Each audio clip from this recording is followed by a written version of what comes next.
So Newcastle 2, United 1. Where did it all go wrong? This is the Tactic Show. I'm Ed with Daniel and Dharnish. How's it going, chaps? Are you over it? Are you panicking like the rest of the United fan base appears to be? There's a massive freak out going on. Dharnish, what's going on? Firstly, I'm really hungry because we haven't obviously sipped out, but I haven't had a full meal. But no, I'm not over it, to be honest. No, like I'm not. There's some fans who are like, yeah, it's just one loss in 11, which is fine. But still, all the losses sting. All the losses sting. I don't care who you are, because I looked at the table and it's like there's 3 points between 4 teams. We're absolutely in a Champions League race now. That second half, I don't care at what stage of the season is at, and Carrick has done a fabulous job. That second half was a huge opportunity to get 3 points against 10 men. It just absolutely was. And look, Carrick has been stupendous, okay? I see a lot of hate online for him. I don't agree with all of it at all. But the wonderful honeymoon period that he had at the beginning will not matter if it doesn't end in the Champions League qualification. Daniel, how's it going? How are you feeling about this one? Yeah, it was fucking revolting, that second half, wasn't it? But I see it slightly differently to Dharnish in that I think that we've seen this coming over the last few weeks. And if I look at Carrick's time, and we said this on the main pod maybe last week and the week before, the first 2 performances, Arsenal and City, were brilliant, where you could see the manager coming in, not just picking the right players in the right formation, but making tactical changes that were working for the team. We haven't seen much of that since. But I thought we played okay in the last hour of the Palace game after the first half hour, and we smashed up Tottenham because every cunt does that.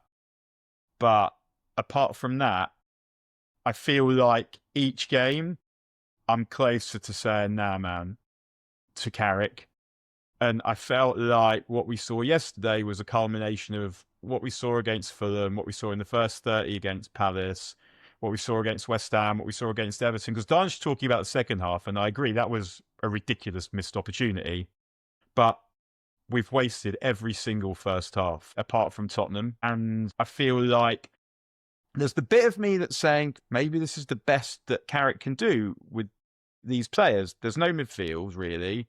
There's no width, and Dorgu's injured, and the fullbacks aren't able to supply attacking width. I'll give him all of that. But I'm also feeling like we're not seeing any of the rondos that they were able to create in the first couple of the games that would allow our technical players to show their class. Those have gone. That might be the opposition, but yeah. Maybe we're being stopped from progressing the ball centrally, and we don't have shit out wide. We're getting pressed. We got pressed by 10 men. We didn't know how to spread the ball. Man to man. Yeah. Say the substitutions were wank.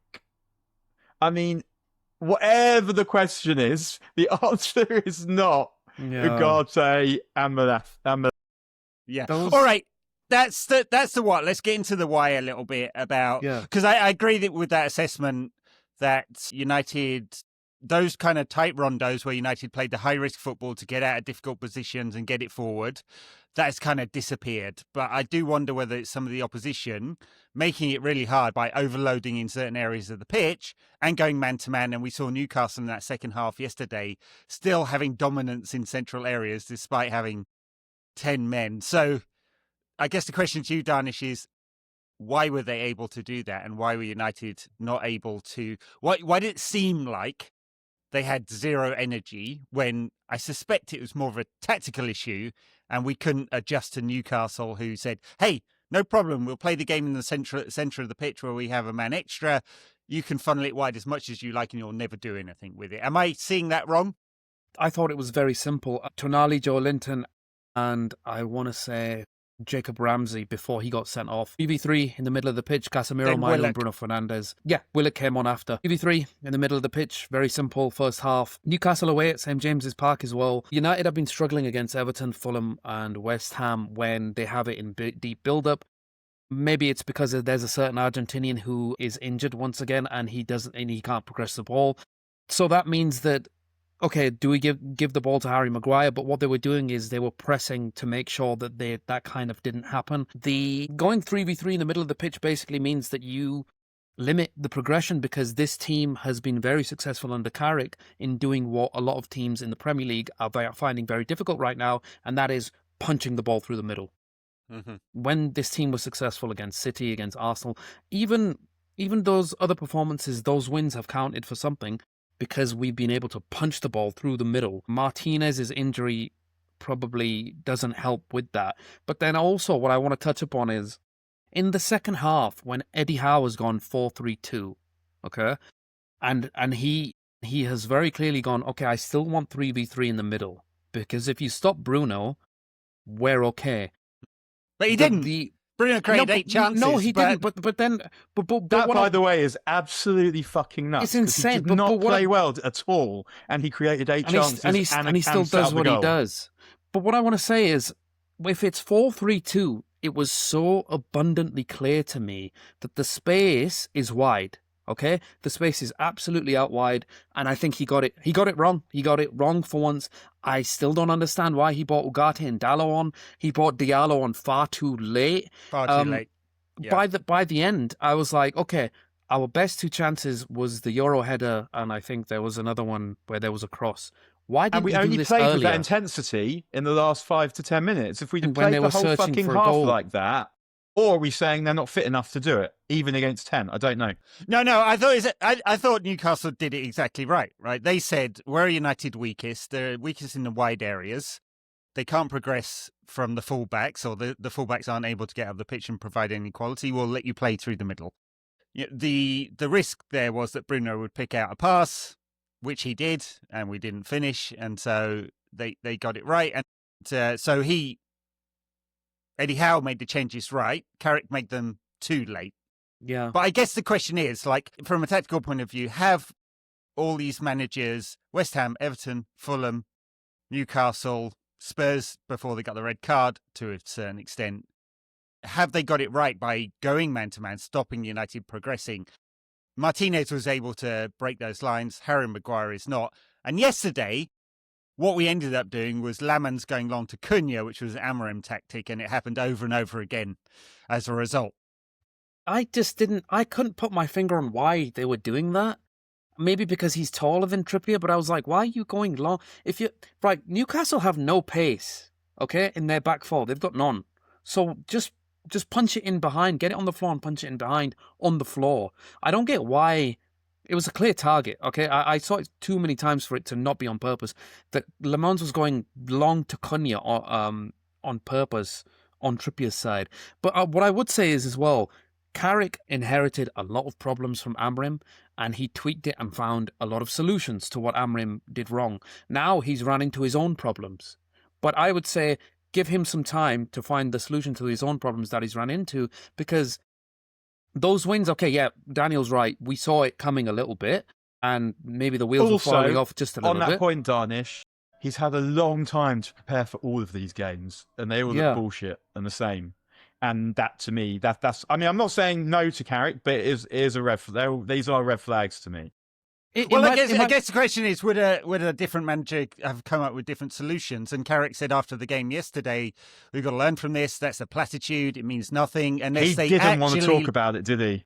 Yeah, and unless they actually learn from this and solve this problem, which is teams understand how United want to build up.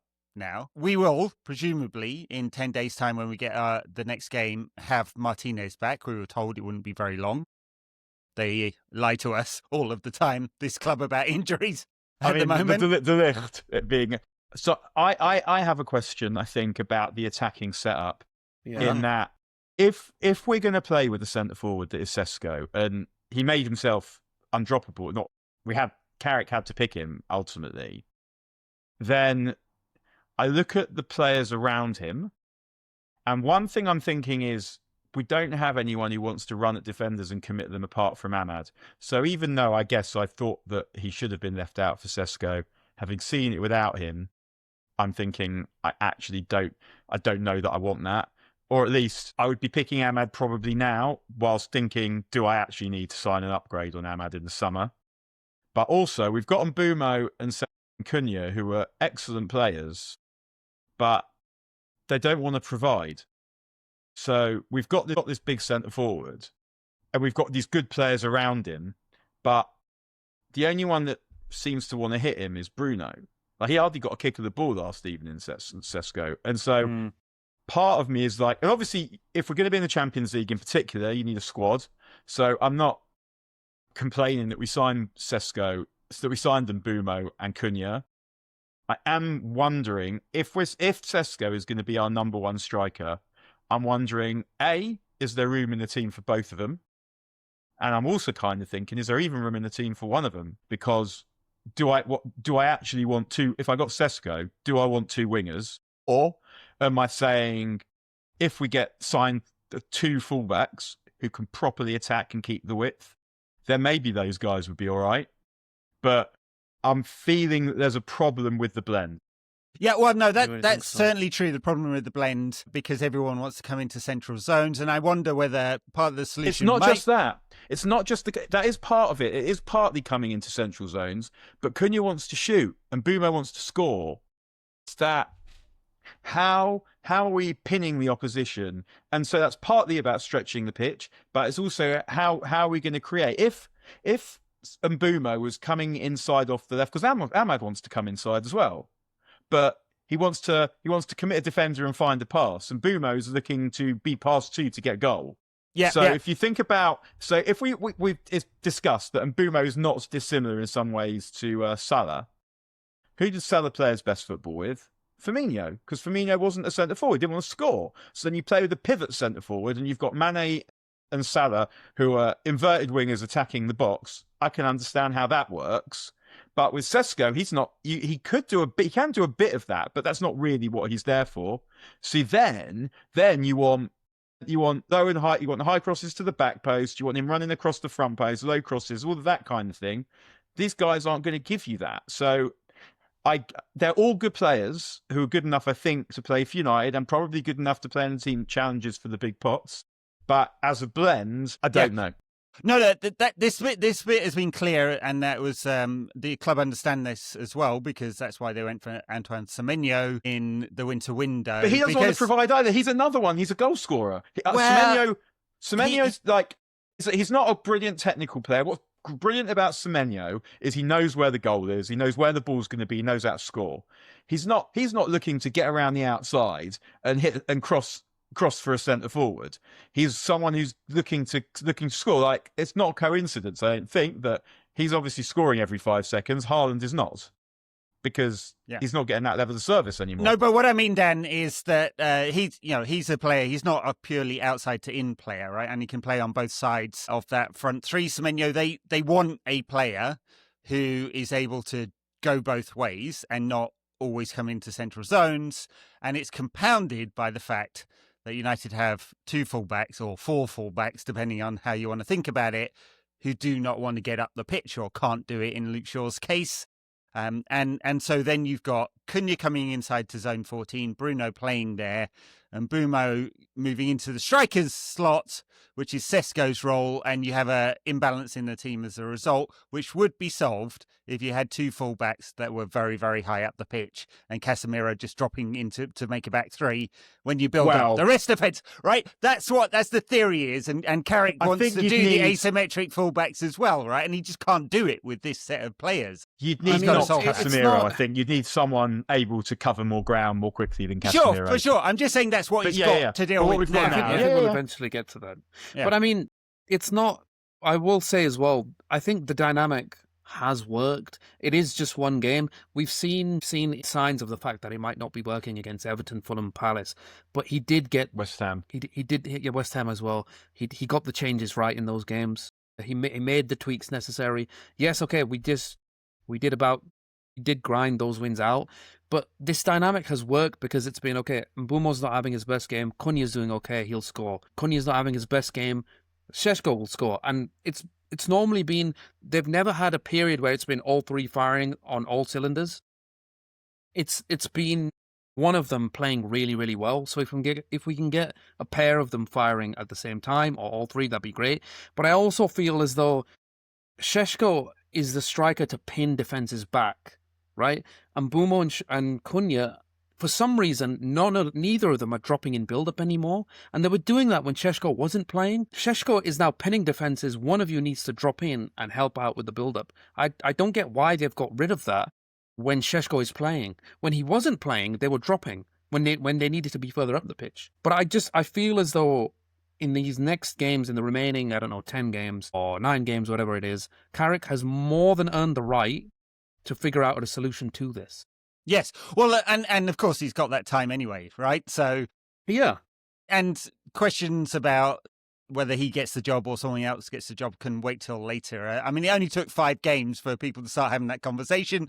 We can park it, right? The club have said quite clearly that they're going to walk to the right solution, not run to the wrong one, and all of that. They'd normally walk to the wrong one, but let's hope they get this one right. So he's got those 9 games in order to get United into the Champions League. It would have to be quite a meltdown to not get into the Champions League at this point. It's going to be 5, right? Now, Aston Villa are falling off a cliff, and we can basically put them to bed in the next game. And they're still in Europe as well. And they're still in Europe. And they're playing Lille, which is a hard game. They're away to Lille on the Thursday night before they play us. But to come back on what Dharnish was saying, I agree with quite a lot of it, but I also kind of feel that Carrick made good changes, blah, blah, blah. I still think that we won those games on talent, really. As in... Sure, fine. Carrick going, let's bring Sesko on when we against Fulham. But he still needed to make those changes, right? No, and for sure. Amrin wouldn't have made those, is what I'm saying. I'm not comparing anyone to that clown. I mean, he did it again last night, maybe a little bit late, but he brought on another striker last 10 minutes. He'd made those changes, and I think that we should give him credit for that, while still criticising the game against Newcastle. Yeah, I mean, I'm not saying that what I've seen, because for me, it's not about last night. Last night was poor, but if the other games that we'd won had been good, I'd barely be thinking about it. You'd just be saying, okay, like it was time, it happens. It's the fact that it was a culmination of ever-increasing shitness and similar levels of and similar methods of that makes me wonder. And if we get Champions League winning in the way that we've won the games post-Arsenal, I would not employ Carrick. Yeah. But I think we can park that question for a while. I mean, it's a very long job interview, isn't it, for Carrick? And 17 games is I think you can make an assessment at least on giving someone a contract. Doesn't mean they're going to take United to Project 150 and win the title, which is like, this is supposed to be the next appointment, right? If we get into the Champions League, the next one is supposed to be the guy who can win the title for United in our 150th year, 2028. So on and so on and so on, right? So, with good signings, we can have a dart at it next season. We can. If we got 3 top-class central midfielders, we finish next season. I know, we can laugh about it, but just imagine a world, like, stay with me here, in which we get, 3 really good central midfielders. We will have a big budget if we're in the Champions League. It will be 250 million, given the players that are going, right? So that's enough to buy you 3 midfielders of a pretty high quality. United will probably finish another 10 points further ahead. We're going to finish this season with 62, 63 points. 73 would get you to 2nd or 3rd in the league, something like that. And then 2028 for a shot at the title. That feels doable and realistic. But those questions are super long term. Right now, he's got these 9 games. So can we talk about, before we head off, can we talk about Aston Villa?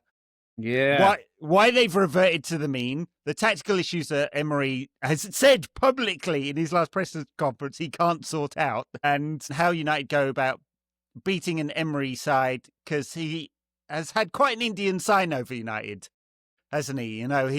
He's given us some trouble over the years. We know how Villa are going to set up. How do we set up against Villa? Dharnish, I'll go with you. How are we going to fix this balance? Imagine that Lisandro Martínez is back. High line. Bruno, get the ball. Put it in behind 15 times. I don't care how many times you try it, okay? I watched the Chelsea game last night, the first half, and then some of the second later on. They manipulated the life out of their high line. Like Enzo did it, Palmer did it, Garnacho did it, Pedro did it. Every time they pushed up high, they made a run from really deep and got in behind, and then they ended up scoring 4 goals from it. Still test that high line. We've got the best creator in the league, possibly in the world, to punch balls in behind. The other reason as well that they have fallen off a cliff is because they've got stupidly crazy injuries in one position in central midfield. They've got your Tillemans out, they've got McGinn out, and they've got Camara out. Now, you may think that, okay, yeah, but they can still compete with that because they've got Onana, and he called Douglas Luiz back at midnight when over a glass of wine or whatever. But that is not... Those three players, Camara, McGinn, and Tillemans, are really industrious because they can play on the left, they can play in the middle, they can play on the right, and they tend to invert a lot.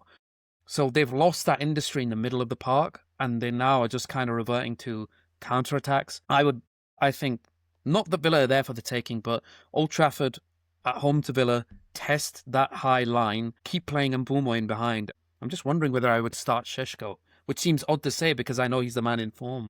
But he's also the man. If you look at Šeško's profile, I mean, I think it's a fair question, but the profile of Šeško and the types of runs he makes are channels, right? So test Villa's ability to push out 10 yards further than they might want to, and far post.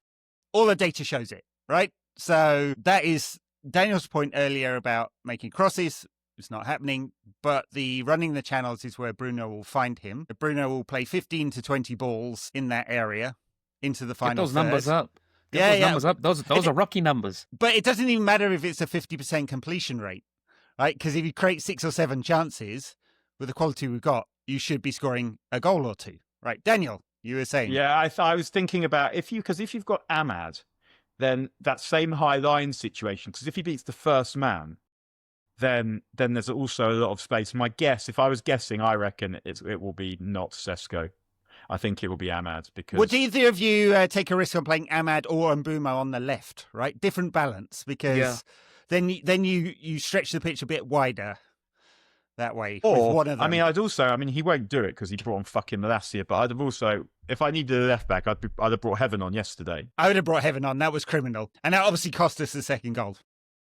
I mean, Malacia, like, it's so brilliant, like, watching Malacia just completely, like, he needs a map to find out where the game's happening.